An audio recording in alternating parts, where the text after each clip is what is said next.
I'm Maggie for DIYStyle, and it's that time of year to make your favorite costumes. We decided to do a spin-off of our favorite types of cocktails.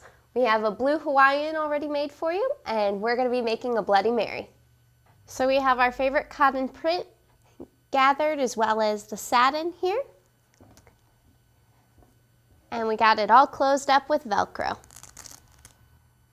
For this project, the supplies we'll need is your matching color of Dual Duty XP thread, 3/4 of a yard of craft or home decor interfacing, 1.5 yards of cotton fabric, 1 yard of satin fabric, 2 yards of tulle, 1 pack of Fabric Fusion Velcro brand fastener, 3 yards of 1.5 inch ribbon. So we have our 2 pieces of our top that are both 30 inches by 21 inches.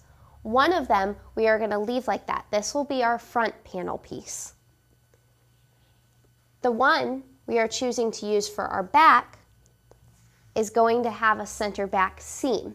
So we are going to cut straight down the center, making it 2 15-inch by 21-inch pieces. Now we're going to stitch the pieces of our top together at the side seams.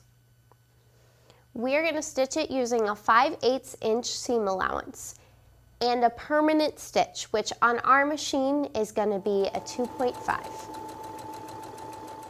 Now that I have my top pieces sewn together, I have folded it in half lengthwise and interfaced the back half or the bottom half. So we're going to pin these together to hold, and we're going to baste it along the whole edge.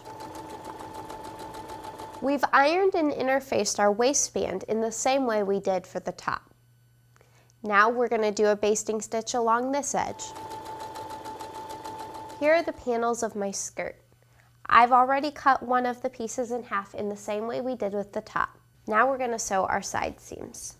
Now we're going back to a permanent stitch for this. Now we do the other side seam the same way. Now we have our center back panel, and we are going to sew this seam, but we're only going to sew it halfway. So we're going to fold it in half, and we'll mark this position with a pin. And I'm going to sew from there down with a 1-inch seam allowance. Make sure you start this out by doing a back stitch. We're now going to do gathering along this bottom edge. To find out how to do this, we have a tip on DIYStyle.net on easy peasy gathering. So we stitched over our pearl cotton and we gathered it.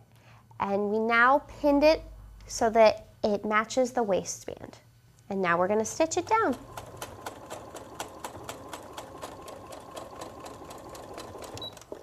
I've taken my tool and I've folded it in thirds, and I've pinned the raw edges here.